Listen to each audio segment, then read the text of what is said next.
Hello, everyone, and welcome to another Sing versus not Sebastian. It's like Sing and Sebastian. So at times we don't agree on certain things, but yes, it will always be Sing and Sebastian. So thanks a lot for joining in. And football without football, Sebastian. No Premier League for 2 weeks. Basically no club football for 2 weeks. So we will be talking about that. We have our concerns when we go to any international break. When it comes to United, we have always the concern that one injury here and there, and we might be back to like square one with our defensive qualities. But yes, we will also be talking about the food poisoning saga that's happening with United at this point of time. So 12 players facing food poisoning. It's not that bad, but then 12, it's like a big number. If we like have to play against Leeds on a Sunday, we might have been in trouble. So we will start with that. We will start with that food poisoning. 12 players. We don't actually know the names of those 12 players, but it's a huge amount. Huge number. What do you think, Sebastian? Like 12. Yeah, it's crazy. Hello, guys. Welcome back. Yeah, it's crazy. I mean, we're lucky that there's no game. I remember I think it was Martin Jol, wasn't it, for Tottenham when they were trying to get into the top 4 years ago. They had a massive food poisoning once. So, yeah, I guess we're lucky that it's not happened. Yeah, right before the Leeds game, it would have been a nightmare. But yeah, I guess it's international break. Most of our players, well, certainly a lot of the English players, Southgate hasn't called them up, has he? So, I mean, that's an interesting topic in itself. I think no Rashford, no Sancho. So, yeah, I mean, at least they can rest at home, can't they? It's not going to affect some of our players, which is good in terms of the international fixtures. All right. So yeah, first of all, the one thing I want to say is I am really happy as a United fan that Rashford and Sancho they are not on international duty. They are not getting injured. Second of all, Vishal bhai, thanks a lot for joining in. And today is Vishal bhai's wife's birthday. So happy birthday to Anjali Bhabi, and obviously we call Bhabi out here. So a lot of wishes to her and wishing her a long and healthy life. So Vishal bhai, thanks a lot for joining in, and wishes from me, wishes from Sebastian, wishes from everyone at this point of time. And moving on, Celia's comment: they should all go vegan. Yeah, isn't Chris Smalling a vegan? I think Yeah, Smalling I is, think isn't he is. I think he is. I think he got vegan after his wife because she was a vegan first. he? Yeah. Exactly. So 12 players, we have already talked about it. It's not much to talk about when it comes to food poisoning since we don't know the details. Internal investigation is going on at this point of time, whether they got the food poisoning in Moldova or they got it, in the plane. So that's Yeah. that's also a thing they are looking at this point of time. Venkatesh Bhai is asking basically, how are you, Sebastian? How is it going? So new place for you. Yeah, all good, Vincesh. Yeah, thank you. All good. Hope you're well as well. Yeah, just waiting for the next game, really. Waiting for the City game. I know it's a long time that we've got to wait, but yeah, when the derby's coming up, you're absolutely buzzing for that. So yeah, same as you guys. Really, just don't want any injuries, in the international break. So hopefully that doesn't happen. Hopefully our players can stay fit. But also the international break can be good. If a few of your players can get some goals or some assists and play well, then it can also be a positive, can't it? So you have to remember that as well. All right. So Celia Singh, yeah, Smalling went vegan after his injury, and I think he has made a decent career after moving from United. He's still not one of the best defenders in Syria, but still, he's having a good enough career over there. It's not like he's absolutely like Phil Jones, who's just sitting over here and taking the wages. So Vishal bhai, thanks a lot. I Yeah, think Harry, this was coming in, Sebastian. That Harry and Luke Shaw they did something with the food. yeah, it wouldn't surprise you, would it? They want their England call up. So yeah, no, it wouldn't surprise you at all. No, I agree with what you're saying though about Smalling. I think the thing is with Smalling, it was always his passing ability because I remember one of his last games before he left. I think it was against Barcelona where he absolutely smashed into Messi, didn't he, for that header? And he was really aggressive. And that side of Smalling's game you could never criticise. He was fantastic at that. But the problem for me with Smalling was as soon as we got up the pitch, he always went back to De Gea. So we could build an attack. We'd have had a chance, and we get the ball on the halfway line. And instead of going forward, Smalling would go back to De Gea, and then you're starting from from all over again, aren't you? And I think the good thing Exactly. about our centre halves now is they're not looking back; they're always looking to go forward, aren't they? And keep sustaining the attack. Exactly. Prathamesh bhai, they was really good, in terms of like at this point of time we can just say they was really good because we won't be, having our player getting fatigued, but at the same point of time we also have to make sure that they are not getting injured. Mm. That's the first point that I said. The likes of Varane and Martinez, we cannot afford them any injuries. Any injuries. Smalling was decent at United. I think he was decent.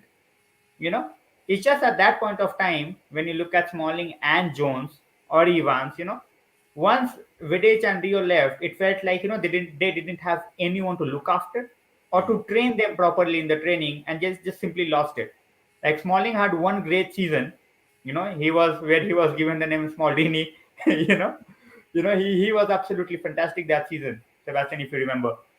Yeah, yeah. Well, when Ferguson brought in Smalling, I was excited because I thought he was a really good signing when he first came. I have to be honest. I thought Phil Jones was going to be obviously Phil Jones. It's injuries, isn't it? So it's not that sometimes you can be wise after the event, but with Smalling and Jones, I genuinely thought they were good players to bring in because they obviously English as well, and at the time we did have a good English core with Ferguson, didn't we?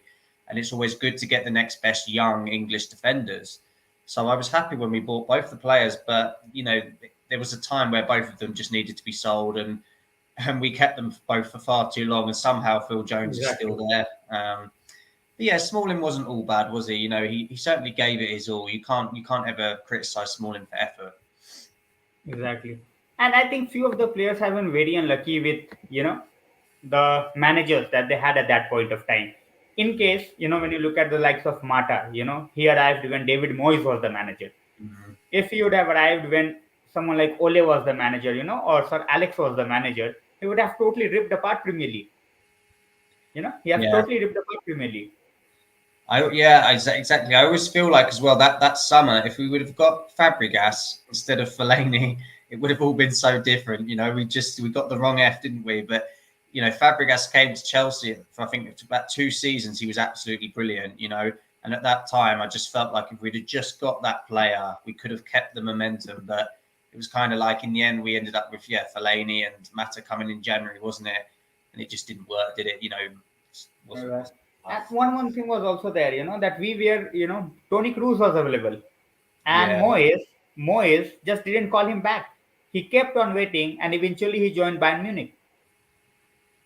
Left Munich, didn't he? Went to Madrid, didn't he? Yeah, Exactly. He was yeah, waiting for the call. He has said that before. He has said it openly in the press conferences that his agent and everyone had a talk with United, and he was ready to move to United, but he never got a call back. He never got a call back. So basically, for someone like Moyes, Fellaini was a better option than someone like Cruz. Just imagine. yeah, ridiculous, isn't it? Absolutely crazy. I mean, Cruz has been even now. I watched him yesterday in the Madrid derby, and he was fantastic, wasn't he? He's just a top player. Should have Exactly. gone for him definitely. Winter funds. I always said that we don't have any winter funds. I always said that apart from any injuries, like if we get seriously injured, if we have serious injury problems, like two or three players getting injured, then we might go for, spending spree in the winter. Otherwise, I don't think we are going for anything. I don't feel that way. Sebastian, what do you feel? Yeah, I think it's generally about if you have an injury crisis, isn't it? Or if there's an opportunity of someone who you think he's good enough, if there's a player that you think, right, we can't miss out on him, even if it's a young player. I don't know, it could be someone from Ecuador, for example, but everyone's chasing him. If that player's available, then you have to get him in January, don't you? Instead of missing out on him. So yeah, it's generally those types of deals. But yeah, we have done some good business in January over the years, but often it's panic buying, isn't it? Exactly. Prathamesh by saying during international breaks, other club YouTubers find difficult for their thumbnail, but Manchester is all about business. That's just out and out banter. The last good piece of business that we had, you know, in January, it was, I guess we can say, basically Evra and Vidic. Yeah, they're the ones that stand out, aren't they? Yeah, top players, You know, absolutely. I still don't know how we got both the players for almost like 10-12 million. Yeah, it just shows, doesn't it? If you can do, it's all about finding these players, looking at the characteristics of scouting. Because I'm sure we looked at that with Vidic and Evra, the characters of them both. Because you don't buy someone from where we bought Vidic from, if you haven't checked his character. You don't just go Exactly. to, I think it came from Russia, didn't he, or somewhere. So you don't just go Yeah. and get a He player came like that. from Spartak Moscow, I guess. Yeah, yeah. So you must have done like a character check there, and yeah, I Yeah. mean Vidic. I mean, one of Vidic's the game for me, obviously the Champions League final where Vidic against Chelsea. I just thought he was absolutely outstanding. In that final, I thought some of the blocks he made were just incredible, and that's doing it And on the big also stage. one thing also that comes into mind is, at that point of time, how vast our scouting network was. You know, Mm, when you look yeah, at the players that we have got, I'm not saying everyone was a hit. I would never say that. We have got like Overton. Who the fuck brought in Overton for Ronaldo? I have no idea. Who the fuck brought in Richardson and Dong and all those crap players? I have no idea. But we also have the good aspects. We bought Larson, not bought, like we got him on a loan, and oh, his impact those 6 months, and he was not even there for the 6 months entirely. He got injured after a few games. But the games that he was brought in for, what a class act, and that's what we see. And then we think that where are those guys basically at this point of time, you know so basically we have let go of so many players in the last few months, or last few years, you can say, that of course we can go and buy someone like Anthony because we have the money. But those 10 million, after a long time, we have got like a very under the radar signing, that's Malaysia. yeah. 12 million out of nowhere. Yeah, that's the signing that pleased me the most this summer because it was just such clever business in it. That's the type of deal that if you do 5 deals like that and they're all as good as Malasia and they have the characteristics of Malasia, you can build a team that becomes a title winning team very quickly. But if you keep buying players for 60, 70 million, it takes you forever to build a title winning team, doesn't it? But yeah, Malasia has been a top pro. But yeah, I agree with you because obviously, back in the day, with Vidic, Evra, Chicharito obviously come in as well from Mexico, Tevez from Argentina. We had such a mixture, didn't we? Valencia from Ecuador. So we had a real mixture. The So, twins as well, Fabio and Rafael. and that's what I'm talking about. That earlier we basically scouted the entire globe. Now we are just focused on getting the young English talents in the academy, and hope that they would prove the class of 1992. What Ole did very, very well, was basically brought in the youngsters from Spain, from France, the likes of Mejbri, the likes of Girardo, Fernandez, these guys.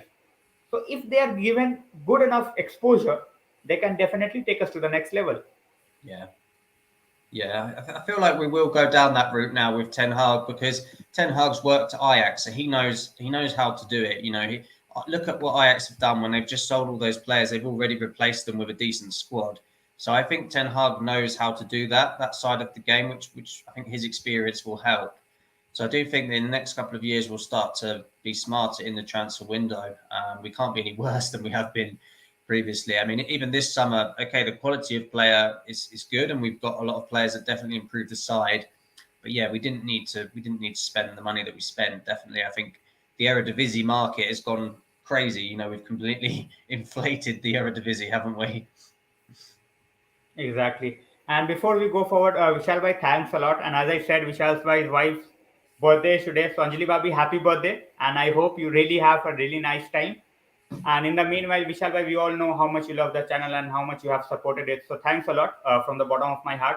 And it really means a lot. Like, when you see that people are coming here, day after day and showing their appreciation, that always boosts the morale. Whether we have like 10 people, 15 people, or 100 people, every one counts at this point of time. So moving on, we have guys with world around and cities, the only team losing we mind. And I don't think so. This is the point that has been mentioned a lot lately.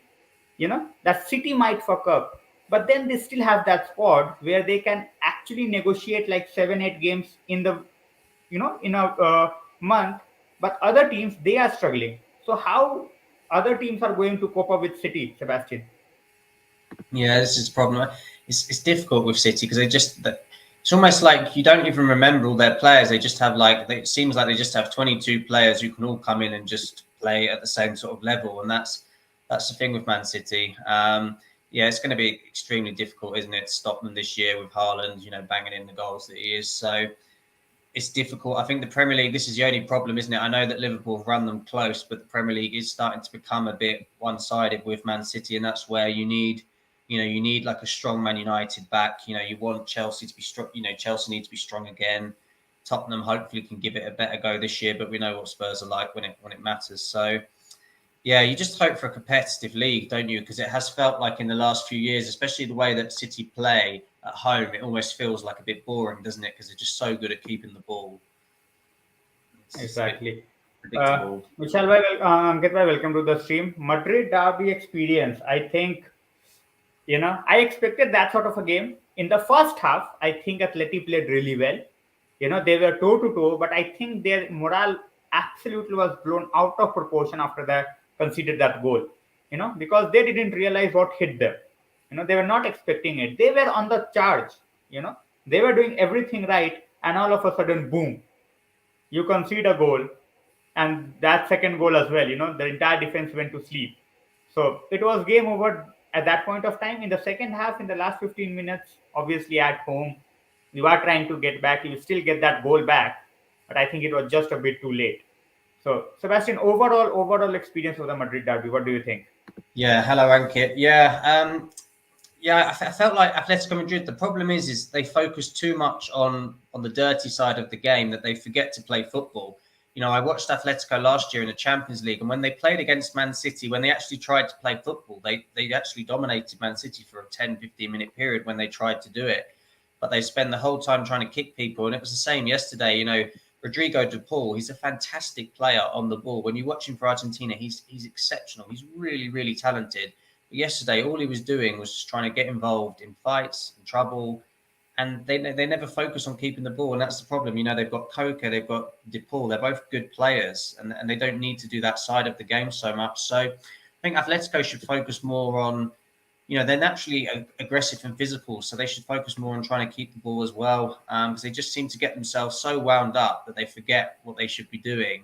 And for that first goal, it was so easy. Rodrigo, he plays it to Tchouaméni, and he spins off, and he runs past about three players, and not one Atletico player tracks him. And like you said earlier, for the second goal as well, nobody tracks Vinicius.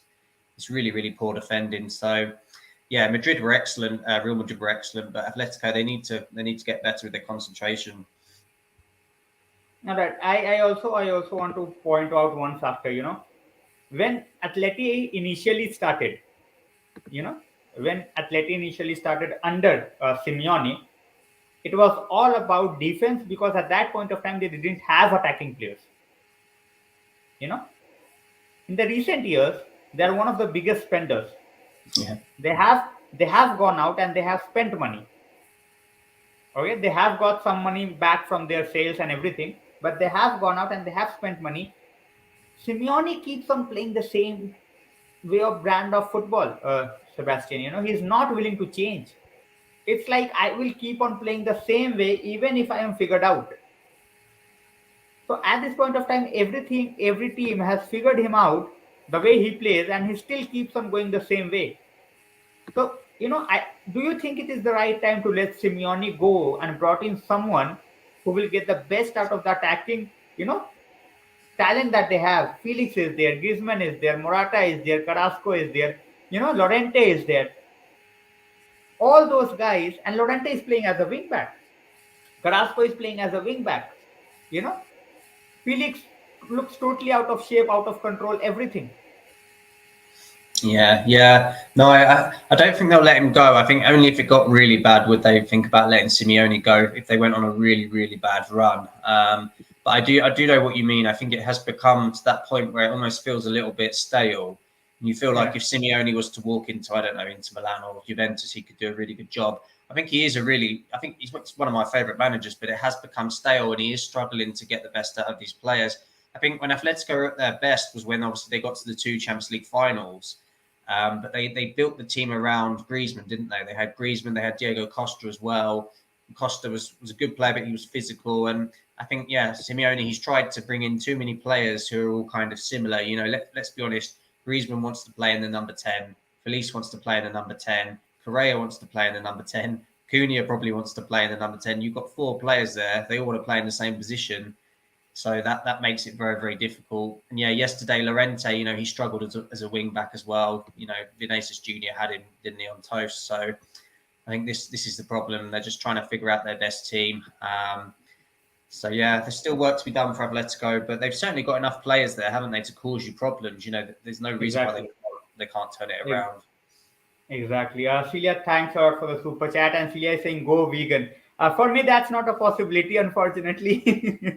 If I go vegan, I would be like, out of my, I would be like, what is the purpose of my life like? Why am I vegan? So obviously, it's not for everyone, but whoever is a vegan, congratulations to you guys. You guys are playing your part. So, getting back, would you like to see any team replicate Atleti in terms of their discipline? No, their discipline is gone, Ankit bhai. That's the thing. Earlier, they used to defend. You know, Mm. at this point of time, they are even defensively not there. So, discipline-wise, that's lacking. And the bad defense is not helping. So their discipline was, with Godin, with Jimenez. These guys used to like basically take away everything from the attack. At this point of time, they don't have the defenders who are able to do that. Hermoso is okay, Felipe is okay, Renildo, I don't think is a CB out and out, you know. So they are in a lot of problems at this point of time. So I don't want anyone to replicate Atleti at this point of time. Sebastian, what do you think?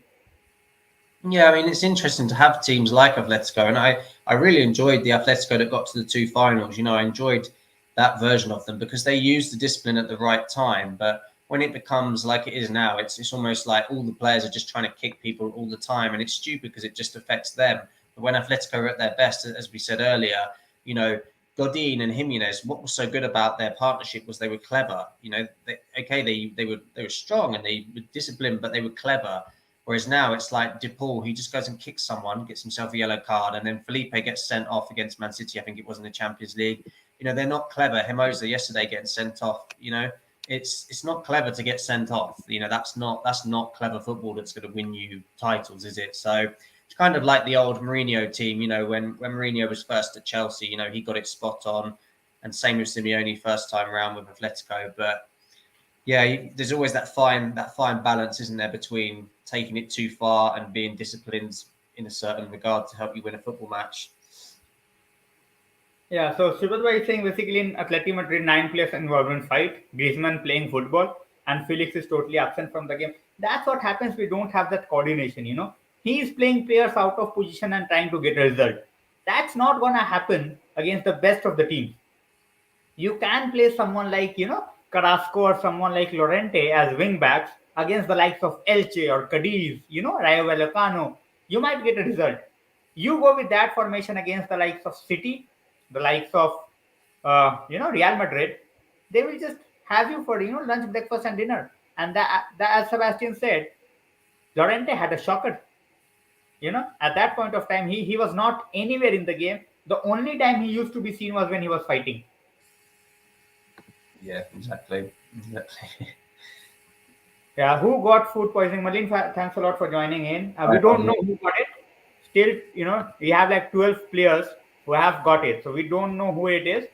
But, fortunately, it's not that serious. So they will be fine enough to represent their national countries, whoever is brought in at this point of time. So keeping fingers crossed and hoping that we get to the bottom of it. 12 players, food poisoning, it should not be replicated, regardless of whatever you have eaten in Moldova or in the plane, because the plane was a private jet. It's not like a normal plane where everyone had the same food or something like that. yeah, they're So not they're not general Ryanair flight, are they? So exactly. yeah. United linked with Antoine Griezmann. I don't feel so. It's coming from Mundo Deportivo. You know, they are as good as the sun, Sanket Bhai. It's coming from Mundo Deportivo, which is as good as the sun. Who would want an out of form 31-year-old striker on hefty wages? on a hefty, transfer fee. Sebastian, yes or no to Griezmann? No, not now. No, I would have loved him years ago when, well, just before the World Cup in Russia, that was where he was at his best, wasn't it? I mean, that sort of time, I'd have done anything to have him when, I think when we first signed Pogba around that sort of time, wasn't it? But no, now I think Griezmann, he just seems a bit, I think he got too big for his boots, didn't he? When he started making that big fuss about leaving Atletico the first time round, some of my friends who are Atletico fans, they were so angry with Griezmann at that time, because he just became like a real prima donna, and everyone was like, "Okay, if you're going to leave, just leave. No one cares anymore." And I think as soon as a player gets too big for his boots, that's when the problems come. And it's the same with Pogba, isn't it? When we did the whole Pog back rubbish, Exactly. these players, as soon as they stop focusing on what's important and what got them to where they are, that's when the problems start to come. Exactly. At that point of time, Griezmann really thought that he's just going to get to Barcelona and win every trophy that's there to be won. Yeah, That was his problem. That was his thought process, I feel, at that point of time. And he basically pushed for the move. So, got up by saying, I feel Atletico players always tend to get so wound up and aggressive. They are truly sore losers. We can say that. I think you know, basically they are sore losers because they want to win. They get aggressive, they want to win. But yes, at this point of time, I would blame it on the manager more than the players. Sebastian. Sore losers, obviously, we have seen them, get into ugly fights, trying to injure players when they are not winning it. yeah. So, but I am not going to say that okay, that's the way of playing football. It works at times where you have to just get the win somehow. But I think at this point of time, Simeone is at fault more than anyone else.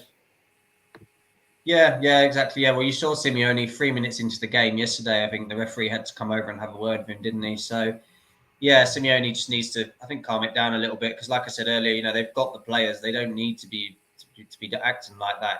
They should be going out there and trying to play some football as well as using their physicality at the right time. So, yeah, they have to get it a little bit better, Atletico, because at the minute they just look all over the place. Exactly. Thoughts on the Barca social media champions now saying, we already started with this. Sebastian, him as a CDM, do you feel he can do that? I think he'd Big struggle. I think in the big games he'd struggle. I think he could do it in home games in the La Liga. I think he wouldn't have a problem. But I think in the big games, as we saw the other night when Barcelona played Bayern Munich, they're going to struggle. And I think when you look back at some of the best defensive midfielders, like a Carrick, a Rodri, Busquets himself, they have that little bit of physicality as well. And I think De Jong, he's not really got that, has he? Which is why he's probably better just in front, like the number 8 role. So yeah, I think he would have struggled as well at United if he'd have come to United at the minute the way we are. I think he would have struggled to play in that role for us. So yeah, it'll be a little bit easier in La Liga, but when it really matters in the Champions League, I don't think it'll be good enough. Exactly. Malini is saying, thank God there is a rest of international breaks. So, we talked about it. If we would have been playing Leeds, we would have been in huge trouble, in huge trouble, Sebastian. So Yeah, basically, we dodged a bullet. We dodged a bullet. So, yeah, Abdullah Bhai is saying Atletico was so dependent on Oblak plus when Lorente was playing at a cam role. Lorente, why he is played as a wing back, I would still won't understand, Sebastian. This guy was absolutely running the show from the midfield. A bit deeper as well as number 10. He was running the show. We yeah. all saw what he did when he, was brought in at Anfield, and he totally changed the game. Knocked Liverpool out on his own, and now he's playing as a wing back. Yeah, because he's a powerful runner, isn't he, Lorente? Like he's got a bit like Aaron Ramsey when Ramsey was younger. He was good at breaking into the box, finding the space, and Lorente's good at that. He's quite powerful. He's good at finding half a yard, but yeah, I just think he lives off that Liverpool game, doesn't he? Since then, he's been put all over the place, and that's the problem. I think he just never really settled down, has he, in the side? But that's the manager again. The manager has to take the blame because he can't make his mind up, can he? One week it's Cunha, the next week it's Morata, the next week it's Griezmann, the next week it's Koke. You can't keep changing it. And then obviously Sal, I think, is back there now as well. So yeah, they need to. If I was Simeone, I'd just go back to basics and start picking the same 11 every week. And I think that's what most managers, when you look at United this summer, this season, sorry, as bad as it got after that Brentford game, we went back to basics, and now look at us. Now we have a solid back four, and sometimes that's what you need to do. You just say, right, I'm sticking with you guys. You're going to be my four, and and that's it. Man United have done that in the last few games, and that's where we've been successful. We've got back to basics. All right. So we have this, the probability is that Griezmann staying at Atletico and Morata will go to Barcelona. It might happen. You know, we have seen that it has happened. Funny things have happened, but Morata to Barcelona for me makes no sense now that they have, Lewandowski out there, Depay is out there. So Yeah, I'd be surprised. I think Morata will probably stay. Atletico now, he might go back to Italy again. He seems to flip between Italy and Spain, doesn't he? How did you think Morata did when he came to England? Because I feel like he had the sort of curse of Chelsea, didn't he? A lot of Chelsea strikers come and they just can't seem to do it at Stamford Bridge for whatever reason. But I don't think Morata's a bad player at all. I just think, when he first came to the Premier League, he looked really good, and then he just started to struggle with his confidence. Morata, it's the story with every Chelsea striker. They start well, and all of a sudden they just fade into misery. It's like not even a lower grade. It's like a misery at from the top to the bottom straight away. So I don't know what happened with Morata. I still think he's a decent striker, but not good enough for playing in the Premier League. He can do a job in Italy or Spain or in you know for that matter even Bundesliga, but not here. Not here. This question I'm going to take, guys. What do you think, Sebastian? Realistic signing in the summer or winter window? Ooh, difficult. I think we need a striker, don't we? So when we say realistic, it's difficult, but I think we might look at a right back as well. So I think it's going to become obvious this season. I think this season the one thing we might struggle with is not having that sort of prime striker. So I don't know how realistic it is, but I think we have to go for a Martinez or an Osman next summer. I think that's where our 100 million needs to go next summer. I think so. We need to go for that big striker. For me, we've spent God knows how much money trying to sort out the right hand side. When you think of what we spent on Sancho, what we spent on Anthony, what we spent on Palestri, what we spent on Diallo, that's 4 players really all to play in one position on the right hand side. So, I think it's time that we spent 80, 90 million on a real top class striker. Ronaldo will leave next summer for sure. So, we have to go and get that striker. So I'll say Martinez. I'll say Martinez from Inter Milan or Osimhen from Napoli. And I think it is realistic because it's what we need. Yeah, and I think if Juventus, the way they are playing, if they moves out of Champions League, we might try a cheeky bid of 50, 60 million for Vlahovic. Yes, yeah, that'd be a great signing. It'd be a really clever signing. Exactly. So, Rasin, how much do you rate Lucas Paqueta's signing? I think it's a good signing. I think for West Ham, if you get the chance to sign a player like that, you're going to take it. I think Paqueta was linked to Man City, wasn't he? So, yeah, he is a good player. You don't play, as many times as he has for Brazil if you're not. So he is a good player, but I think he's just struggling to settle in, isn't he? West Ham are a little bit all over the place at the minute. I think West Ham have got so many players who are kind of in that category of, not world class, but that sort of next category below. So I think he's just finding his feet. But I think West Ham fans will see the best of Paqueta in a few weeks. All right, Vishal is saying if we have a chance to sell out of these 3, Maguire, AWB, and Shaw, who should we sell? I have my answer already, but Sebastian, coming from you, what do you think? Wan-Bissaka, yeah, Wan-Bissaka. Out and out, straight Yes. away. We don't even have to debate or discuss, this name. He goes out straight away. He doesn't fancy him, does he? We've been linked to that right back, haven't we, from Colombia? So he doesn't fancy Wan-Bissaka at all. He barely played in pre-season. He put Lindelof at right back against I think it was Sociedad, wasn't it? So yeah, he does not rate Wan-Bissaka for whatever reason. Wan-Bissaka, it just looks like to me that his character's maybe not there. I'm not saying he's a bad character, but he doesn't maybe have that personality that you need to play for Man United. Even when you look back at Rafael, Fabio, they did have a strong personality, didn't they? They had belief in themselves. And Wan-Bissaka, I don't see that belief coming from him. Exactly. Raul is basically saying, what's the scene with Van de Beek? I think he has been very, very unfortunate with the managers first. And now that Eric Ten Hag has got in, he has been unfortunate with the injuries. But if he's not suited to the PL, if he's not getting game time, we should sell him for the amount of money that we actually paid for him. Any team in the Serie A or La Liga, I think will easily cuff off like 30 million for a player like Donny, and we move on. So if he's not getting game time, if Eric Ten Hag also believes that he's not suited enough, I still feel that with so many games coming ahead, if he stays fit, he's going to play a lot of games. Like if he would have stayed fit, he would have started against Sociedad. You Yeah. know, he Ericsson won't have started. But now that he got injured, and last, when Pogba was there, that happens as well. When Pogba got injured, he also got injured. So that's where his chances, went into flames. So I think he will play a part, Rahul Bhai. But if he's not playing a part, he should be sold for 30-35 million. Sebastian. Yeah, you feel like with Van der Beek, he needs that luck, doesn't he? Like you said, with the injuries, he's been really, really unlucky.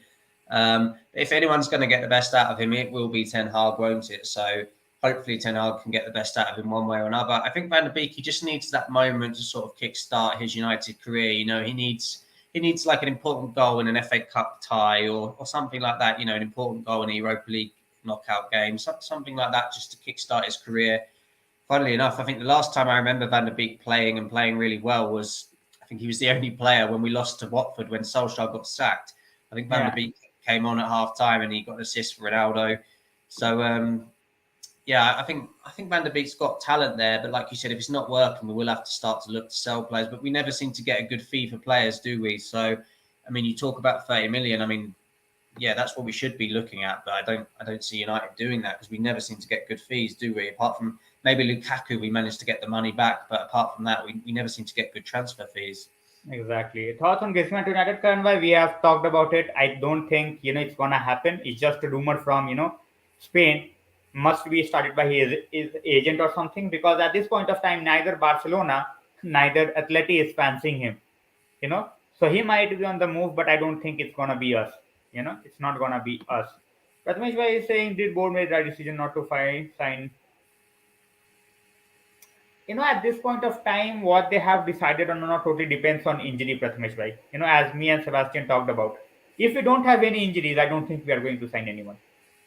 If we don't have an injury, we are not going to sign anyone. And if we have injuries, we might just panic buy few of the players. Yeah, I think the players that you sign in January are your players from, the players that you've scouted from some country that no one expects. They're the sort of players that you sign in January for 5 or 6 million and they go under the radar. And then in 2 years' time, they turn out to be, world class. They're the sort of players that you should target in January. We definitely missed out last January on Alvarez, didn't we? Because Rangnick wanted him, and I think we definitely missed out on him. So we have missed out on players before, but yeah, you never get a big signing really, do you, in January, like for a lot of money? Exactly. Even someone like Vlahovic, he was also suggested to the board by Rangnick, but obviously, it fell on the deaf ears at that point of time. I think field two of Diallo, Pelestri, Langa will leave or sold. When Pelestri arrived, when Pelestri arrived, I was on the stream and I basically told the guys that he's just a lollipop. He's not gonna make it out here. You know, he might just make it big in some other league and may just come back to United sometime else. But at this point of time, with his physicality, only the dribbling skills, is not going to make the cut for him at this point of time. So I think Pelestri will definitely be sold.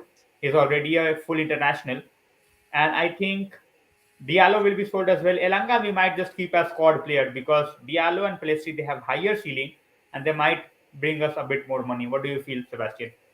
Yeah, yeah, I think it was a massive panic, wasn't it, that summer? I think we brought in Cavani, Diallo, Palestri, and I remember at the same time, on the same day, Leeds signed Rafinha, and I said to all my friends, I said, we should have signed Rafinha.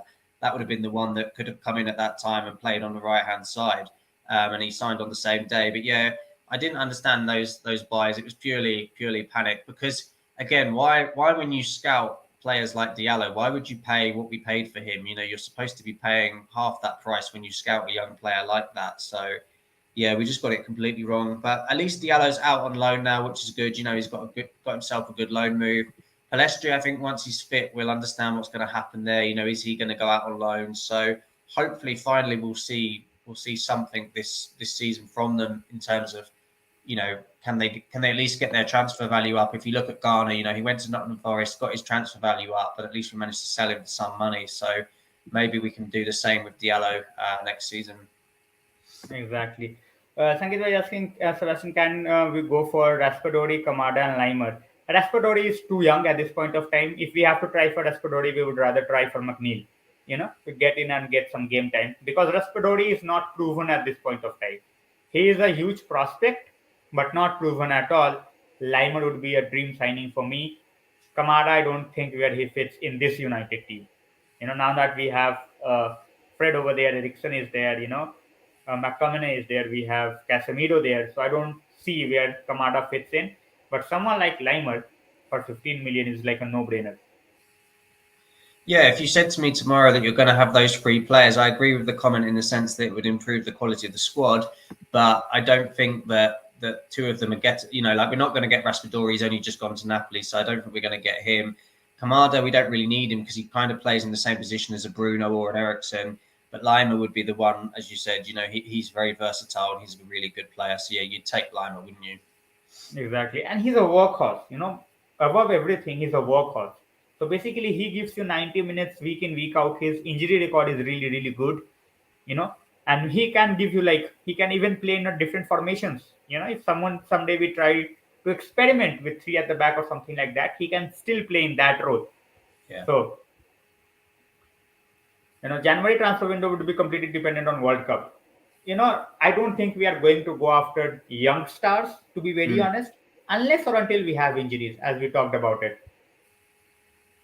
Yeah, that's an interesting point though, because yeah, in the World Cup you do always have that, Yeah, those two or three players that just you like, oh, I want United to go and sign them, straight after World Cup. So that does happen. I think it'd be interesting to see players from teams like Senegal as well. Sometimes a team like Senegal or some random team like that can actually go and produce some really good players out of nowhere. If you look at the player that Brighton bought in, Casido from Ecuador, it's those types of players that sometimes just come out of nowhere and they can be really, really good.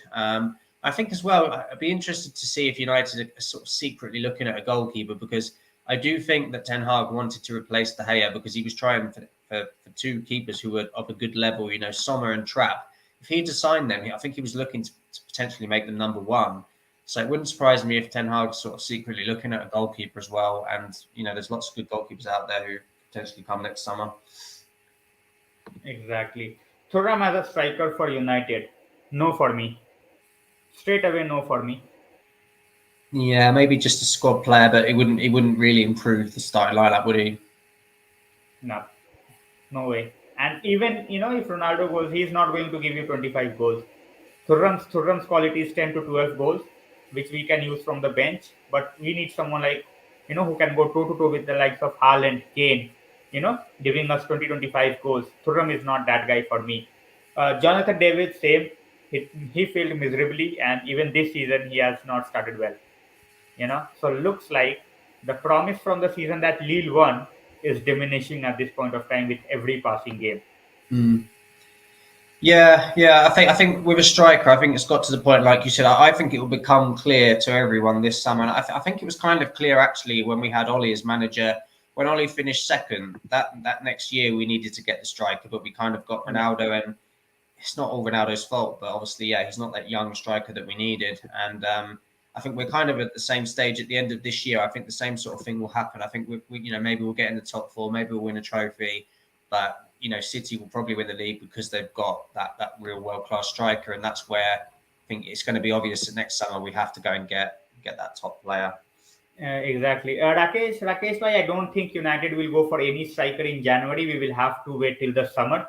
I don't think there are many strikers who are going to be available in January. Why isn't any manager? Because I don't think we have the personnel at this point of time to play with 4-2-3-1. With 4-3-3, we have those wingers. Even the false nine that we play, like Rashford as a striker, he's not playing as an out and out striker throughout the 90 minutes. He keeps on changing his position with someone like Bruno. Or even when you look at times, uh, Sancho is over there, making those runs. So I think 4-3-3 suits United a bit more than rather a 4-2-3-1 where everyone just stays at one place. So 4-3-3 you are basically moving around, and that's what we are looking forward to. With someone like Martial getting in, it will make us a bit even stronger in that regard. So Sebastian, what do you think? 4-3-3 or 4-2-3-1? I'd go 4-3-3. Yeah, I always feel like the 4-2-3-1. It's not really a formation that wins leagues that often. If you actually look back, even Man City, they don't play with a 4-2-3-1. They play with De Bruyne, Bernardo, and Rodri as a three in midfield. And I think it's always been a formation that struggled to win leagues. If you look back at all of the teams, yeah, Liverpool played a 4-3-3. Even Leicester, when they won it, it was really a 4-4-2. When Man United used to win it under Ferguson, it was basically a 4-4-1-1, wasn't it, like that, or 4-4-2. So Chelsea won it with a 5 at the back. So I can't really think of many teams that have actually come to the Premier League and won the league playing with a 4-2-3-1. Not in recent years anyway. So I'm not sure about it. Yeah, I'm not sure it's the best formation. I think if you can get three in midfield and be solid, or you get two players up front who are going to run and work really hard, then that's the best way forward. Exactly. I think no United matches. Obviously, we want to see United winning, but at times it feels, But the way we were playing, we wanted to see Mm. more and more of United, you know.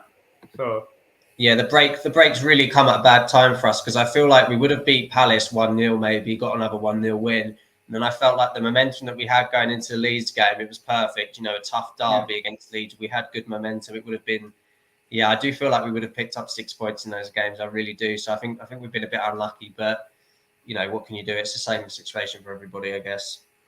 exactly. Gaurav bhai, I won't mind at all. A cheeky 10 million bid for someone like Limer in January, it's a no-brainer for me. Yeah, yeah, definitely. We talked about Asensio, Sebastian. We have talked on the stream as well, how Asensio was linked with United. But obviously, after Anthony, everything, was put to rest. And even Asensio, next summer, free agent, what do you feel? No, because I feel like in the last couple of days we've learned something about Asensio, which tells you not to sign him. When a player comes out and he's kind of criticizing, not necessarily criticizing Ancelotti, but moaning about not starting. I'm sorry, but come on, Asensio, get yourself in the real world. They've got Rodrigo, Exactly. Benzema when he's fit, Vinicius, Valverde's playing incredibly well. You're not going to play ahead of those players. You're just not. So no, Asensio for me, not really. I just think he plays in the same position as Bruno, plays the same position as Ericsson. We've signed Anthony, so no, I wouldn't go for someone like Asensio. I won't mind him on a free, to be very honest, because he will give us depth, but free and not on huge signing. Sorry, not Yeah, on huge wages. If he's coming for free, I'm not gonna say no to Asensio, but I'm not gonna go out and pay 200,000 to Asensio. You know, then you basically get a free agent for a lot of money, basically. Even if he's not costing you money, he's basically getting in the wages. So Skamaka, we would have gone for Skamaka, but then first he was linked with PSG, and eventually he ended up moving to West Ham. So I think he stays at West Ham for a season or two, and if he performs, he gets to a bigger club for like 60, 70 million. The skill set is there. Now it's basically about getting the results. What do you think? yeah, Skamaka, yeah, he's a good player, and he offers something different, doesn't he? He has that physicality, which would be good to have. I think just the price, wasn't it? The price. I think he went for about 40 million in the end, which is a lot for United to spend on someone who you're not necessarily sure is going to be, starting every week. So I think you can find probably a cheaper backup striker than Skamaka if you're looking for a backup. So I think that's what I would try to do. Next time I go for the big striker, pay for the number one player who's going to compete with someone like Haaland, and then maybe try to find a 10, 15 million pound player. Three goalkeeper, three goalkeeping choices, Sebastian, for next season. Oof. Well, I think the three that jump out to me are the one from AC Milan, Malagan, Martinez, Villa, and I know he's struggling now, but I do think he's a good keeper. But I like Milinkovic Savic at Torino as well.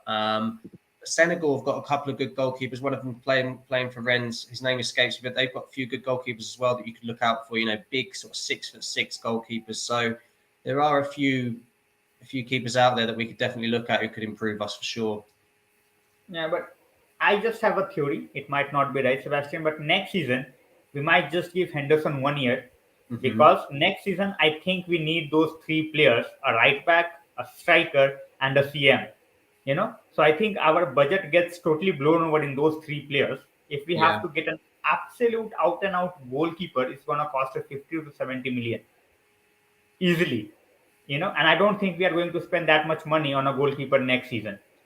Yeah, it depends where you buy them from, doesn't it? I think if you bought Martinez, it's going to be 60 million. If you bought Maligan from AC Milan, it's going to be a lot. But if you got a Milinkovic Savic, or if you got a goalkeeper, one of the ones who's playing in the French league, a bit like Chelsea did with Mendy, if you can get a keeper like that, then potentially you can get a cheaper one. But yeah, obviously there's a risk, isn't there, to doing that? So it's not easy. Yeah. But yeah, it'd be interesting if Henderson does get a chance next season. Yeah, I do feel that he might get it. He might just talk to the manager and see what are his plans. If not, he will eventually end up giving us, 25, 30 million anyway. Yeah, You know, he will get us easily 30 million, and we can invest that on a keeper. exactly. Argadiba is saying, oh, sorry, Sebastian. Yeah, continue. No, I agree. Yeah, I was just saying exactly. That's what United got to get better at, isn't it? Getting better fees for players. There's no reason why. If you look at the transfer market, Henderson's. He's got the English tax. He's young. He's playing well. He's in the England squad again, isn't he? So yeah, 30 million at least. He's someone of his age. Exactly. Argadiba is saying that Haaland is not looking at 2025. He has his eyes set on something totally different. The way Guardiola is playing him, week in, week out, 90 minutes, you know, it's looking like he just want to totally put everything out of out of the order at this point of time. Like get like 35, 40 goals by the end of the season in Premier League. And if he stays fit, that guy can literally do that, 35 goals in a Premier League season. Because Yeah, he's basically playing for a team where if he misses five chances in a game, there will be still three, four chances more to score a hat trick. yeah, definitely, exactly. It's just in the team that he's in. It couldn't be more perfect, could he? He Yeah. reminds me a little. He reminds me a little bit of Van Nistelrooy, like the way that he scores some of his goals. He reminds me a little bit of Van Nistelrooy, but I think if you put Van Nistelrooy in that Man City team, he'd do the same. He'd score a silly amount of goals, wouldn't he? So, yeah, I do think Haaland is he's just got so many attributes, and I think the other thing is he's got pace as well. He's not only strong, he's not only clever, but he's got pace. So this makes him such a top player, and even his goal, the other day, he's outside the box and he just calmly slots it into the goal, doesn't he? And it kind of looks Weaker like how foot. did the keeper not save it? Weaker But foot. Yeah, yeah, right in weaker the foot corner, as isn't well. it? Yeah, weaker foot. He takes a shot from outside, and the keeper cannot stop it. Yeah, definitely. Malin is asking, will Haaland drop in form? Players like these, with the chances they get, it's very difficult to see him dropping form. The only thing I see him getting is injured. His injury record is not that great.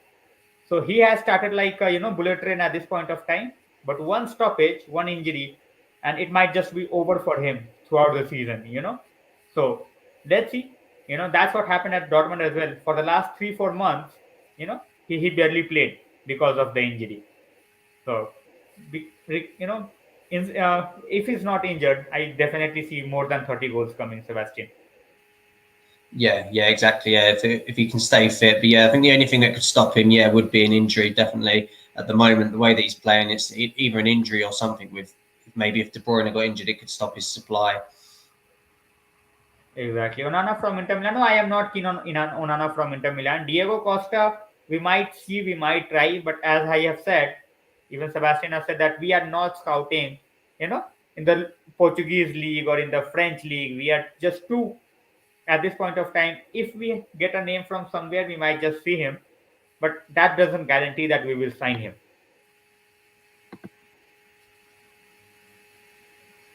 Odegaard is the best signing in the last few seasons. For Arsenal, might be. For Arsenal, might be. Overall, Yeah, in the Premier League, I don't feel so. no, he's a very good player, isn't he? But I think he just suits Arsenal the way that they play. I think he is a very good signing. I mean, there's nothing bad about him. I mean, even the fact that they've made him captain as well, it shows that he's got a good character. So no, I think Odegaard's a top player. I think most top teams would take him, wouldn't they? Now, Exactly. Bundesliga tough this season. Just 7 games. I don't know. Might be because this time Bayern Munich is plundering at this point of time. But as I said, it's just 7 games, and they might just go on a run and just shut Bundesliga for good.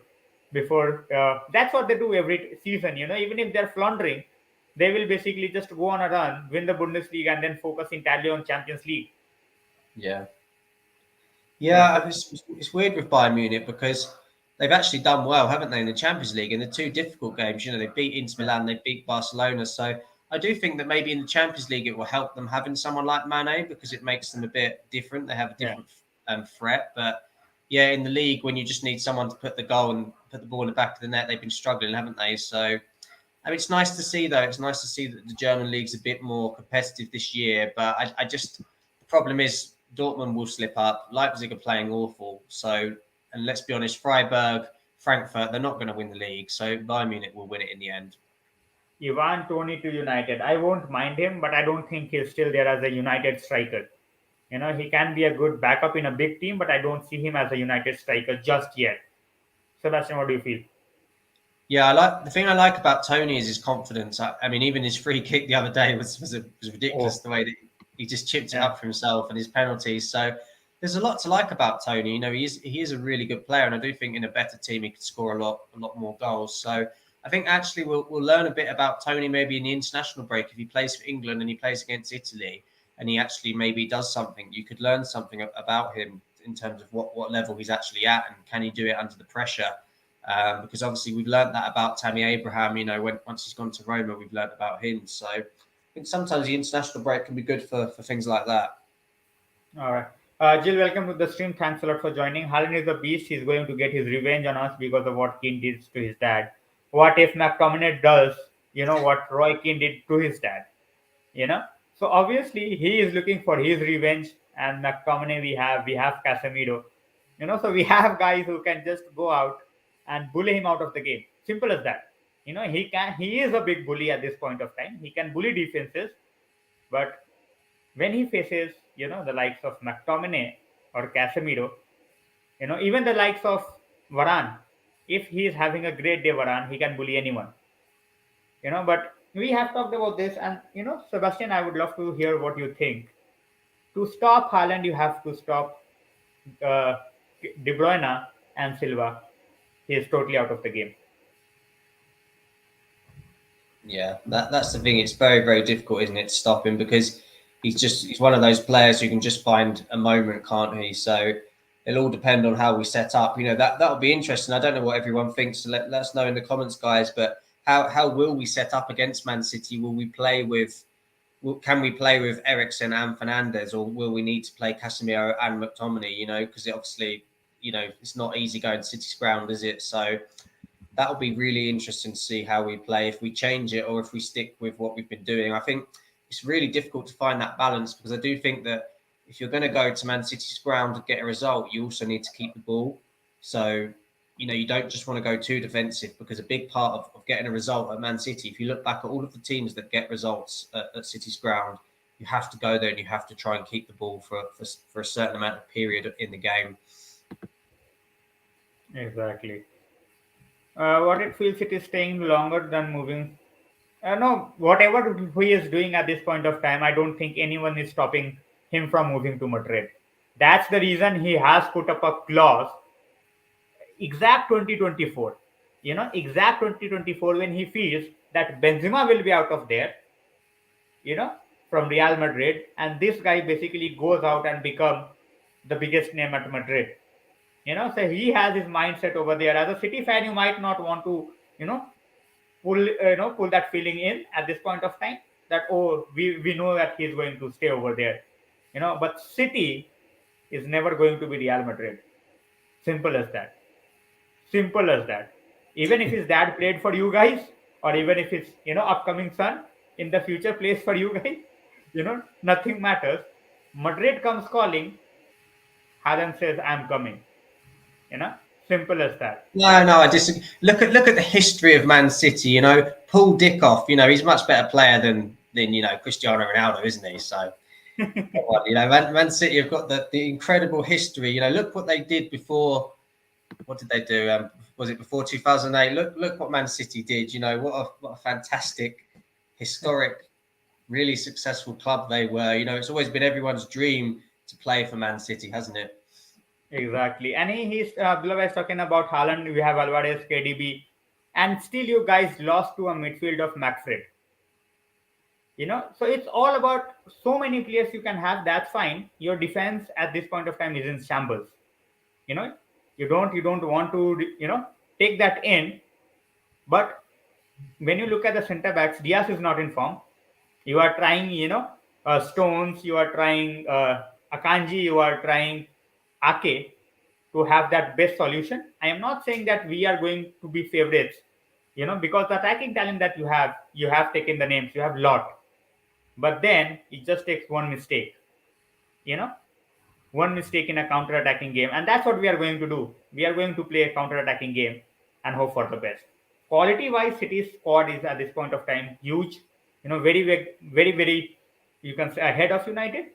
But then when you come to a derby game, it's totally dependent on that 90 minutes. Simple as that. Yeah, form goes out the window, doesn't it, in a derby game generally? So, yeah, I think we just need to be clever, don't we? We need to just box clever and do what use our strengths. Look at Rashford's pace. What he can do. A bit like what he did against Arsenal. Saliba had obviously been playing well for Arsenal, but when he came up against Rashford, he couldn't handle him, could he? Exactly. I feel if Haaland doesn't get a goal, exactly that's what I'm saying, talking about as well. Injuries, getting frustrated.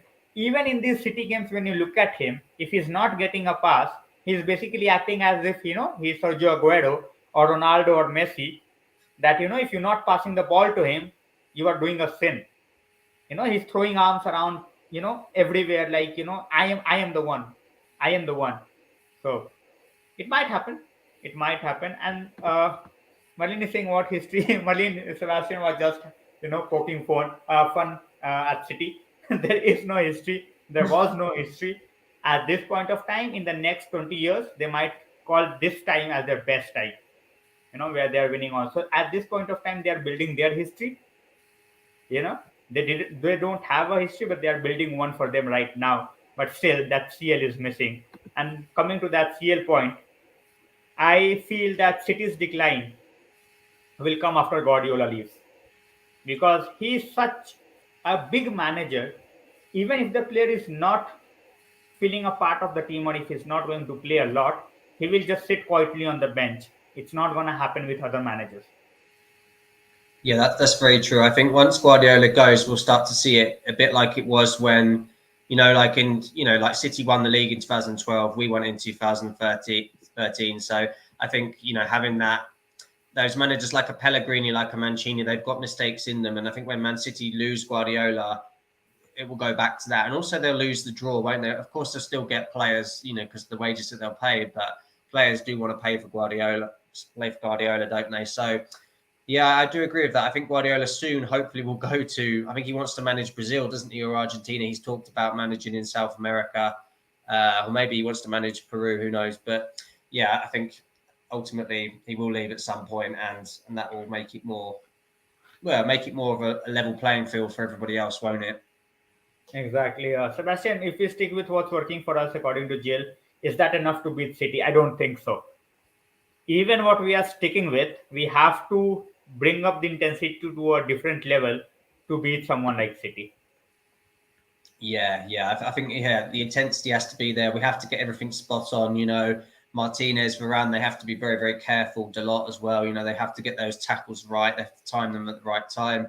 McTominay as well. Not giving away any silly free kicks. So yeah, we have to be at our best to get a result against City. But I am confident at the minute in terms of the way that we're playing. We are at least we're seeing this season. We're seeing a team that is working for each other. I think that was the frustration in the last few years. The team didn't look like they were interested, but this season they do look, like a real team and a togetherness, which is nice. Exactly. Sebastian, a question. Rodriguez downfall. What's your thoughts? According, Sanket is asking. Yeah, I feel like it was very strange when Rodriguez and Ancelotti were at Everton. It just looked weird. Like it just felt strange. It wasn't like Everton were going up. They were kind of, it just looked very strange. And I don't think that helped Rodriguez. I think if he'd have maybe come to the Premier League and had a different move, he might have done a little bit better. But let's be honest, when Rodriguez came to the Premier League, his career was already on a downward spiral, wasn't it? So I think he was a great, he did well at Real Madrid. There was a time where he was really, really good for Real Madrid. But yeah, ultimately players age, don't they? And and once they age, if they don't look after themselves, that they're not as professional as certain other players, then that's what happens. So I think it's a natural kind of downward spiral for someone like Rodriguez. Exactly. I would like to see TH play same against City as he did against Liverpool, and what tactics he picks would be interesting. I think the team is going to be the same, you know, totally depending upon the injury of Rashford. We might see Martial starting because he is getting back very, very shortly. So depending, and if Ronaldo is starting, I would love to see him score. But with Ronaldo, we totally have to get along with a totally different plan. You cannot go like running with Ronaldo anymore. We have seen that even in Europa League he was struggling to run. So we will have to just hope that whatever we do, it has to work like perfection, as Sebastian said. Otherwise, City will run us over. City can run any team over at this point of time. So I don't think why we need to play CR7. You know, I think we definitely need to go along again with Anthony. We cannot just put Anthony down. But yes, coming from Europe, coming from South America, Sebastian, a few days before the game, fatigue, that is going to be the biggest issue. Yeah. Obviously, yeah. There's not. We won't know about that, will we? We can only hope that they stay in good condition. It depends how much he plays for Brazil, but yeah, I think if you can have if Rashford's fit, then it'll be Rashford, Sancho, and Anthony, won't it? But if Rashford's injured, then I agree. I would go with Martial because I feel like Martial, he's got the experience. He's actually played well at City's ground a couple of times as well, so he can do it. Elanga really struggled there last year, didn't he? Off the ball, I know that Elanga works hard, but sometimes off the ball, he's not the best. Like he hasn't got that defensive mindset. Whereas Martial can actually hold the ball up well. So if you had Martial as a striker and then Sancho and Anthony on either wing, I think it would be the best option if Rashford's not fit. Ochoa, I think, is, even if he performs as prime Neuer in the World Cup, I don't think we should go for him. I would rather go for someone like Keylor Navas, who is very, very keen on leaving PSG. I think he would be an upgrade on De Gea. I won't go for someone like Ochoa. Yeah. Navas is actually one that I got wrong at the time. I remember when we were being told about Navas, I was saying no, but actually he proved me wrong. He's actually turned out to be a really good goalkeeper over the years, and I think he's been a much better keeper than De Gea, in my opinion. So yeah, I would actually take Navas. United, Aditya Bhai is saying United is better than the last season.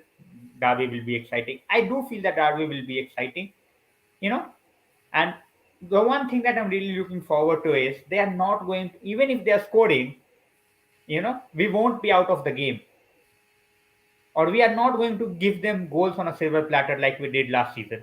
Where after we conceded, it was like, oh, why to even bother? Let them score. Yeah, I think that we had that feeling, didn't we? We don't want to go back to it, but yeah, when you look at the Brentford game, when you look at the City game last year, when you look at the Liverpool game last year, that was sort of rock bottom for United, wasn't it? So I think we're in a much different place now. Our players are trying. So yeah, I can't see us getting beat like 4-0 or something like that. Hopefully we can be professional, stay in the game at least. If you lose 1-0, you can say, okay, it's not the end of the world. But yeah, it'd be disappointing if we were to get, thrashed, wouldn't it? Exactly. Haaland's cousin, he is on the move as well in the next couple of years. He's 17 and he has basically scored 64 goals in 36 or 46 games. You know, he is termed as even better than what Haaland is. Sebastian. So this is one guy we can definitely bring in to challenge Haaland. Like, Yeah, unless he hates us as well. yeah. Uh, Binguru Kamara is one that Sebastian mentioned. I feel Diego Costa has a good other options should be available. Mignon will be difficult, rather expensive. I don't think he's going to leave. Sebastian just won the Serie A. He's happy over there. Milan have again a chance to win the Scudetto, even have a chance in the Champions League to move ahead, not to win but move ahead. So Yeah, that's the keeper I was talking about. Yes, yeah. I was just replying to the comment. Yeah. exactly, Yeah. Dipankar is saying basically that we need our strategy to be perfect and execution 100%. Yeah, that's the thing. It has to be, doesn't it? Against Man City, you have to get everything right. So that's all we can hope for. But I do feel like now we've got an elite manager as well, which obviously helps, and that's what's nice is we've got a really good manager who can compete with someone like a Guardiola. Of course, he's still yet to be proven to be on exactly the same level, but you feel like Ten Hag's very smart. Like I do trust Ten Hag. I don't find myself going into games really worrying about something. Like he showed even against Arsenal how clever he was tactically. He Yeah. wasn't so arrogant that he said, "Oh, I'm going to play my way." He said, "No, we're going to play this way to beat Arsenal and to beat Liverpool on the day," and that's what we did. Exactly. And after the first two games, he has basically changed his entire strategy. You Mm. know, first two games he tried playing from the back. He understood they are not good enough. Don't try that. You know, and in the against Liverpool, it was like all no nonsense defending. Ball going to De Gea, just kick it out. Just kick it out because we know you cannot play from the back. Simple as that. And question is like Casemiro to replace McTominay in the long term. I think that's inevitable. You know, McTominay is having a really good run at this point of time, but I don't think Casemiro will be on the bench for a long period of time. And those kind of guys basically you need in the biggest games. With that experience, that mental toughness. You know, McTominay is on a roll at this point of time. I don't think he will be dropped against City, but we need Casemiro, going ahead. So it's not like he's not going to replace. For me, he will definitely replace. Sebastian, what do you feel? Yeah, I agree. I think Casemiro will have to because of the price tag as well. I think he just will. Yeah, he'll find his way in the team. I think, like you said, you made a really good point there about the experience that we've got, and I think this is where United. I expect us, and I really do. I expect us to win a trophy this year because of that experience. When you look at the players that we have, Martinez, whether it's the Eredivisie or not, he's won the Copa America with Argentina. He's won the Eredivisie with Ajax. Anthony's won things with Ajax. Varane, serial winner. Casemiro, Ronaldo, these players are serial winners, and that can only add something to the dressing room. Ericsson's won a title with Inter Milan, so we've got players there now who know how to win, and I think that can help us in some of these games. In some of the tighter Europa League games, Casemiro, someone like him, can just steady the ship and help get us through it. Exactly. Sebastian Gill is saying basically sarcasm suits you. So people really thought for a moment that you were talking Be about City serious, yeah. winning. I have to be careful, yeah. Yeah, don't worry. No, I don't think, just to be clear, I don't think Paul Dickoff's as good as Ronaldo. Exactly. Sanket Bhai is saying Pope is a good option. I don't think Pope is a good option to play from the back. He's a good option otherwise, but Pope is not something who is renowned to play from the back. So for me, Pope is not a good option if we are looking to play the way Eric Ten Hag wants to play. You know. So Yeah, he's a great keeper, but yeah, he's probably not the best for his passing, is he? exactly. Uh, Samad has been playing too good, and that's why he didn't want to move. He is playing well, and he is going to be the number one for his country. He didn't want to come, and jeopardize his place in the World Cup and be as number two. He could have been tried as number one, but not straight away. You know, not straight away. So Yeah. this is very interesting, Sebastian. Possession based against City. I am not in favor of that. I think like I was saying earlier, I think we have to play it clever in the sense that we need to be able to keep the ball for certain periods of the game. And that's why he might play with Ericsson and Fernandes, because if we don't do that, that's where you get beat if you're too defensive against City. So you do have to be brave in the sense of keeping the ball for certain periods. It's a big pitch. You should be able to back yourself and keep the ball as well. So I think it will play its part. And I think Ten Hag will know that. I think he knows that we can't just defend the whole game and do them on the counter. We will have to keep the ball for certain periods of the game. Exactly. So basically, with Vishal Bhai saying, Chitrabhadna City said this derby is basically City is going to get absolutely thrashed in this derby. So we can all hope as United fans. Definitely, you never know. When McTominay scored that goal, that 2-0, no one saw that coming. You know, doing City double over City, no one saw that coming. So you never know. You never know. Anything can happen in football. But yeah, Vishal Bhai, thanks a lot. And as I said, possession base is something I'm not very keen on. You know, gradually we might get into that possession based game because that's what Eric Ten Hag really likes. But I still feel he's two or three players short in terms of whether he can implement his possession based plan or not. If he get the keeper, if he get a CM like Frankie De Jong, then he can say, all right, boys, we have Martinez, we have a keeper who can play from the back, we have a midfielder who can basically, put the balls wherever we want. Now we are rolling. At this point of time, I think at least three players, we are short in that scenario. So let's see how that goes. Two or three options for CM, Sebastian. This is the problem, isn't it? That we've got. It's almost like we keep looking for a midfielder, but we kind of half do the job, but we don't fully do it. It's just kind of like McTominay. He's playing well now, but he's not the answer. And then Casemiro, we know that he's a very good holding midfielder, but we're not sure about his legs. And then you've got Ericsson and Bruno. They're kind of better as the number 10. So it's still that number 8, isn't it? So yeah, I think it is someone of the category of like a Lima, a De Jong, someone like that who can just play that sort of simple pass. But it's not easy, is it, to find that type of player? Maybe someone like a Rice as well, but again, just so expensive and so difficult to get. So that's always the problem. But it's that type of player that we need for sure. Having that player who can just keep the ball.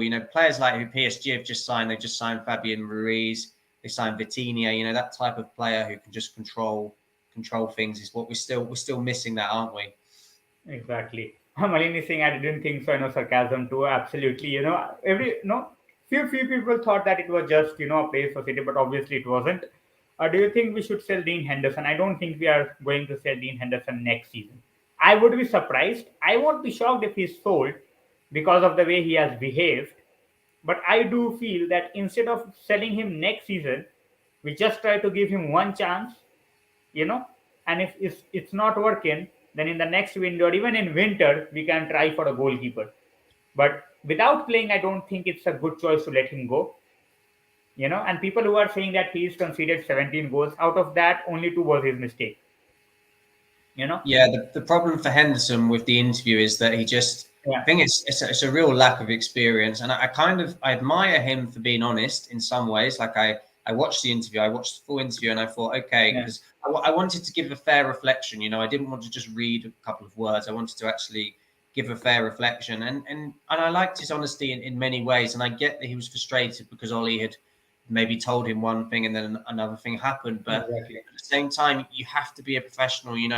As much as you might have wanted to play, ultimately you had COVID. De Gea played. De Gea was playing well, and that was that. And to say that you're not going to speak to Eric Ten Hag was beyond stupid. I mean, why you would say that, I Exactly. don't know. And then he also had a dig at Southgate for England. And I'm sorry, but you have no God-given right to play for England. Pickford's playing for England, and Pickford he hasn't let England down. He's not great for Everton, but he's never let England down. And I would say that Ramsdale's the second choice at the moment. So I just think Henderson, there's confidence and then there's kind of arrogance. And I think he needs to find that balance. Abdullah bhai, you have fast players, but you don't have fast players like we do. You know, you have skillful players. Mahrez is not going to touch 36 kilometers per hour. You know, Mahrez is not going to touch 36 kilometers per hour, but the likes of Rashford and Sancho, you know, they can put the afterburners on and they can basically reach 36, 34. So you have crafted players. They can definitely, or they can be good for any team, but your team is not. Counter attack for you is basically when we guys are taking a corner, where you have players and you can cut us off guard. Apart from that, I have not seen City play a lot of counter-attacking games. This is not the way City plays, and that has been their downfall at times. In the Champions League, where other teams just sit back, and City, is like same thing happens with us in a lot of games as well. And at times in Champions League, it has happened against City. You know, happened against City. So we can just hope that they are not performing well. But City's quality, no one is doubting City's quality. If someone says that City is not, having that quality, I think they are just, having a banter or just some sort of a joke, because City is the team to beat, and they have been the team to beat for the last 7, 8 years. Simple as that. So you think, Sebastian, that City might go for a counter attacking game, try to beat United in their own game? No, I think they'll play the way that they always play. But I think we'll have a chance to get in behind, and that's what we need to do. Because if you look at City against Newcastle, so Maximum with his pace and Exactly. think was it Wilson or something, I can't remember. But yeah, they did really well against Man City, and even Villa, I think it was Watkins causing some problems. So we have got those types of players, and we have done that to City in the past. So I think we just need to play it clever, don't we, and use our strengths. But they're not that good defensively at the moment, City. So Exactly, that's what I was talking about. yeah, so you can get at them.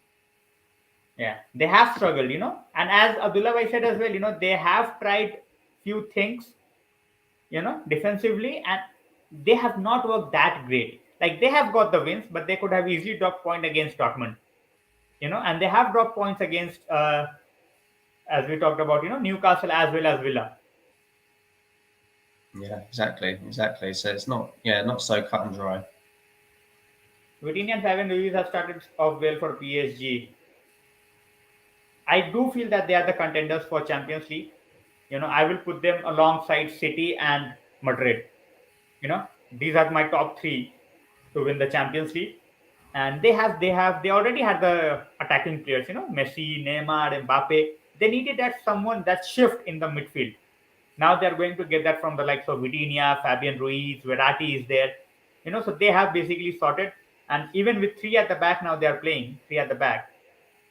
You know, Kimpembe is out. They might just go for four at the back in the League One. It makes no difference to them anyway. They will try to protect their defenders for the knockout games. With Ramos there, Marquinhos there, they have everything sorted at this point of time, in abundance, Sebastian. Yeah, I still think the only problem sometimes with PSG is the front three, isn't it? Because they're obviously so incredible, Messi, Neymar, and Mbappe, but just the other side of the game when they lose the ball, that's where they sometimes switch off. So I think that's obviously where Real Madrid exploited them, didn't they? So I think that's where they need to get that balance right. But I kind of blame Pochettino as well in that particular game. He didn't change it, did he? So yeah, PSG they've definitely they've got a good squad now this summer. I think as well if Ramos can stay fit, that could help them because of his experience in the Champions League. So I think if Exactly. Ramos stays fit, that will give them a good chance. Exactly. Do you think we should counter press Highline or not in Sittingham? We should not keep a high line. We should never keep a high line against City. It's not like we have afterburner, defenders at this point of time. High line against City is going to backfire very, very badly. Counter press, definitely. Counter press will put City under trouble as well. So it's not like we have to just go on counter press for 25 minutes or 40 minutes or 30 minutes. We just have to make sure that whatever we are doing is calculated. We cannot just go out and try to do everything and end up doing nothing. But yeah, high line for me, a big no. Sebastian, high line, yes or no? No, I think you have to get it. You have to get it right, don't you? I feel like the two areas of the pitch where we can compete. I think the defensive area and the forwards. I think we can cause some problems. And our defenders, they're good enough. The problem is for me when you play these big games away from home against a team like City's the midfield, and that's where we have to keep the ball.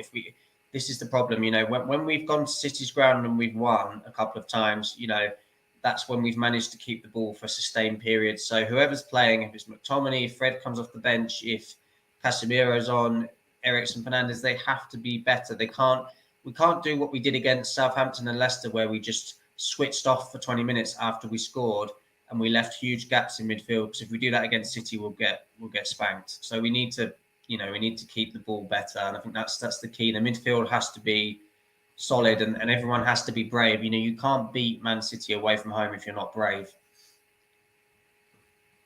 Exactly. All right, Sangeet bhai, thanks a lot for joining in. And Dipankar bhai is saying, when we look at, we were talking about the City game. I watched the City game, and they did score the goals. They scored the goal in the first minute. They had that red card.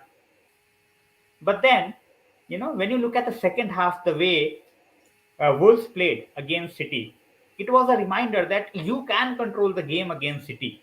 And they feel vulnerable. Their defenders are not confident when they have, the other players have all that ball, to be very honest. Yeah, that's it. You just have to find those moments, don't you? And as we've said, the teams that are brave against City, Newcastle, Villa, when you're brave, you do have half a chance. It's kind of similar when you play Liverpool as well. not so much this year, but in the previous years when teams have been brave, like Aston Villa were when they beat Liverpool 7-2. If you use your pace and you try to focus on what you're good at rather than worrying so much about the opposition, it gives you half a chance. Exactly. Advantage and disadvantage for both ETH and Pep. They know each other well and like they know each other exactly. This can definitely it's on their day. Whoever comes up triumphant. I don't think it's going to be one sided as we have talked about Sebastian, but we all know that you are short of time as well. So, guys, few last questions from Sebastian because he will be leaving. I will be here, but he will be leaving. But Sebastian, this we have already talked, but again, dump the green jersey. Yeah, it's horrible, isn't it? It's absolutely horrible. It's weird because I like the home kit. I like the collar. I think we got the home kit right this time. But yeah, the away kit is horrendous, isn't it? Absolutely Yeah, it's horrendous. the third kit. The away kit, the white kit is absolutely fabulous. Yeah. But why do we have to play in that green kit? Like, why we haven't let it be in the market? It's like a total disgrace. I wonder if it's because we were like so bad last year that they thought if we just get a green kit that could somehow like confuse the opposition maybe or something. But yeah, it's All right, guys. So, Sebastian, last few questions. International break. Which games are you looking forward to before you leave?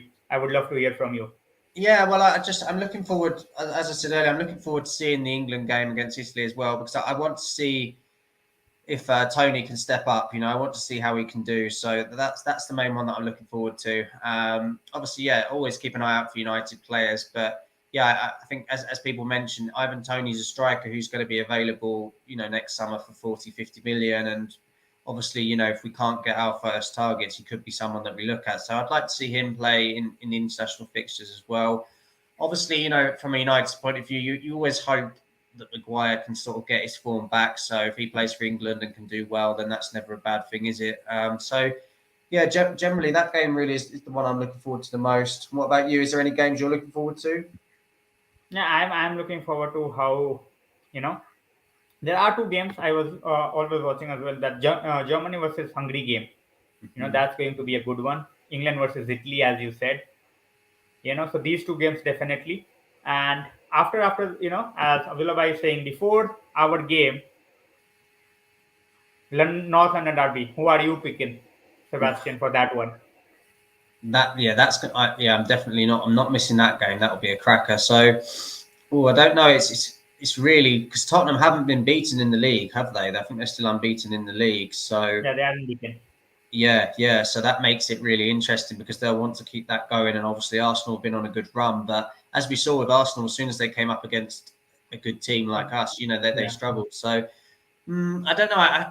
I think maybe a 2-2. Maybe Son's back now. He got a hat trick, so I think he could be a danger. I think Son could maybe grab a couple of goals for Tottenham on the day. But Conte, I think it would be fantastic to watch on the touchline Conte and Arteta going at it because they're both quite emotional, aren't they? Yeah, But exactly. yeah, that would be brilliant to watch. All right, guys. Final few questions, and then Sebastian will be leaving green shirt. It's horrible. What a shame. Fool's poisoning in Europe. Unfortunate, but it can happen anywhere. Ninjutsu is not about Europe or America or Russia or whatever. It can happen anywhere. So it's just a bad thing that has happened. Hopefully not in future. Denmark and England. They are also playing against each other, I guess. Yeah, Denmark did so well, didn't they, in the Euros? They were a fantastic story, weren't they? That it was incredible. Yeah, Denmark have got some really good players, haven't they? The fullback, Meili, I don't know if that's a correct pronunciation, but the fullback for Yeah, Atalanta, Mele. Mele. Melia, yeah, he was fantastic. He really impressed me.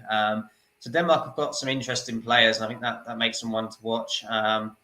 Yeah, I think they were the story, weren't they? They were the story of the Euros, how far they got and how they played. Damesgaard as well, I think is the other one who scored. I think he scored against England with the free kick. So Yeah. yeah, Denmark are a really interesting team to watch. All right. Vishal was asking against City, you want Casemiro to start. Totally depends on how he goes against with Brazil. And to be very honest, the way McTominay is playing, the way he understanding the system at this point of time, in a derby game, I won't take a risk. I will go with McTominay. Very, very, very hard to pick. But the way the form that has been shown by McTominay, I won't take him out. Sebastian. Yeah, it's difficult. I think the worst game that I saw Casemiro have in a Real Madrid shirt was away last year. I think at City's ground. I think he struggled. So this is the problem. I think that's the sort of game where Casemiro can struggle when he hasn't got necessarily the Yeah, legs. used to the system. Yeah, yeah. So yeah, I think he'll come off the bench. I think he'll come off the bench.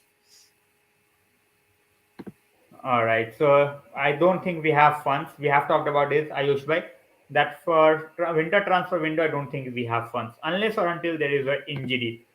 We too, for the watch along, we are very, very in different time zones, Matata. So it is very, very difficult. So we will try. Yeah, But have to do one soon, won't we? Yeah, we'll do one soon. When was the last one we did Brentford? Wasn't it? We have to do one yeah, soon, oh, definitely. what a game that was. Yeah, that's horrendous. No, we'll do one Exactly. soon, definitely. I don't know. We'll plan it definitely All soon. right. So this is the last question I'm taking, and Sebastian has to leave. So after that, guys, I will be here. You can ask me. We can talk, but Sebastian has to go. So the last question is: do you think top three Arsenal, Spurs, and City will be there till the end, or do you see any changes? I don't see Arsenal finishing in top four. I have said that before. I will say it again. I don't see them finishing in top four. They have started well, but I do feel that in a after the international break, Liverpool will pick up.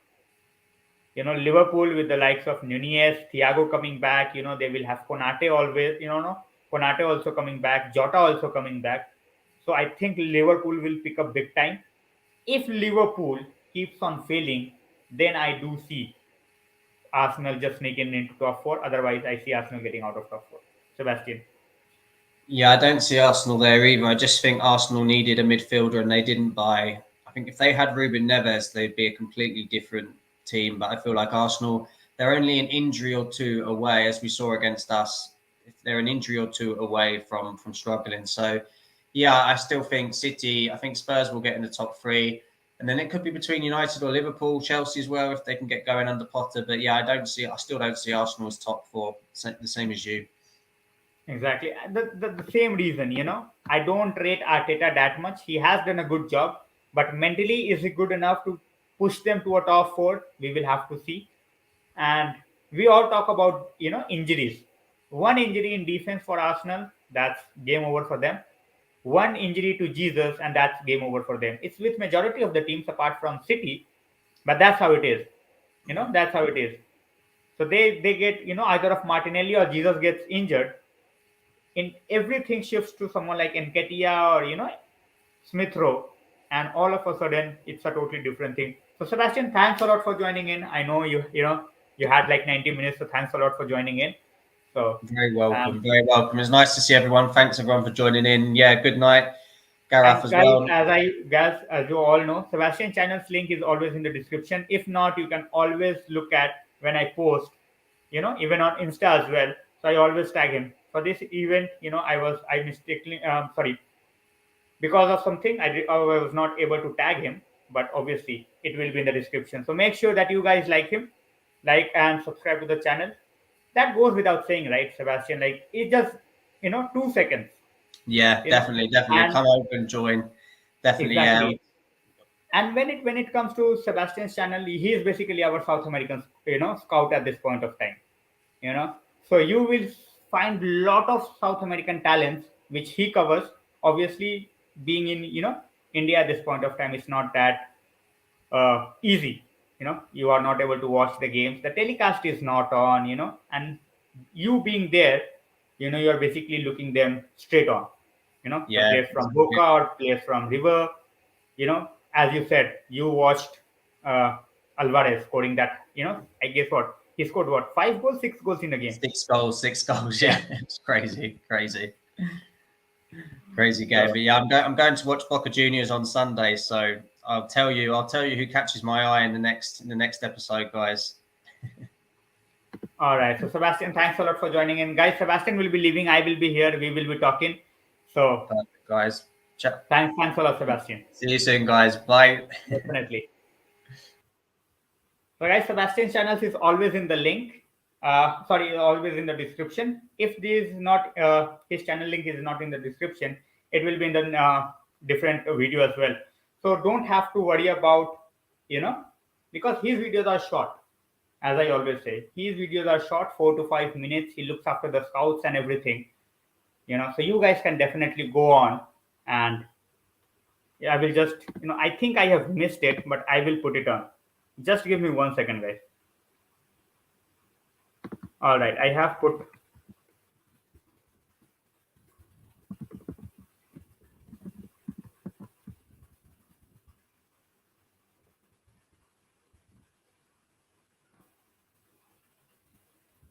Guys, I have put his link as well.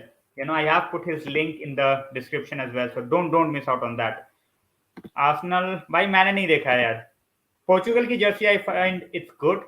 It's not that great. I have not seen. भाई Arsenal का क्या ही करे देख के, मजाक तो वो वैसे भी है. Why Europe do Nations League rather than friendly? Why Europe? It's all about making money, Prathamesh, right? At this point of time, for them, it's all about making money. So that's how it is. It's nothing different. They all want to make money. In Europe, you basically, even for friendlies, you charge good amount of money. So, we will have to keep an eye on that. There was a chance, but unfortunately, he decided to stay.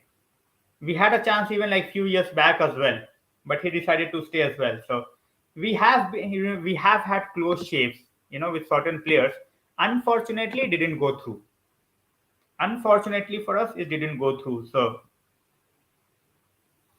guys, October is going to be a huge month for a lot of teams.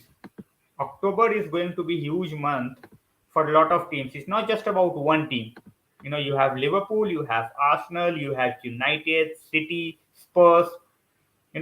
Huge games in October, and in a lot of competitions, not just one competition, in a lot of competitions. So we have to keep an eye on that, and we will just see where that end up. But a lot of games, and I was saying, in your opinion, who should play in the? By देखो Liao you cannot get away. You cannot put Liao away from the team. Bernardo can play, but he's more useful in a deeper role. His passing range is absolutely fantastic. His work ethic is absolutely fantastic. So out and out, क्या होगा, Ayush bhai cannot say at this point of time. We will have to look at Portugal's game, to figure out what they are planning. Their coach is absolutely not meant for the attacking talent that Portugal have अभी. जिस तरीके का Portugal का talent है, उस तरीके से उसका मैनेजर नहीं है. We have seen that in the past, और वो दिख रहा है अभी भी. भाई दोनों खेल सकते हैं यार, बट उसके लिए फिर you will have someone like you will have to play someone like Carvalho. और समवन लाइक नुनियेज, जो तुम्हें अच्छा लगे.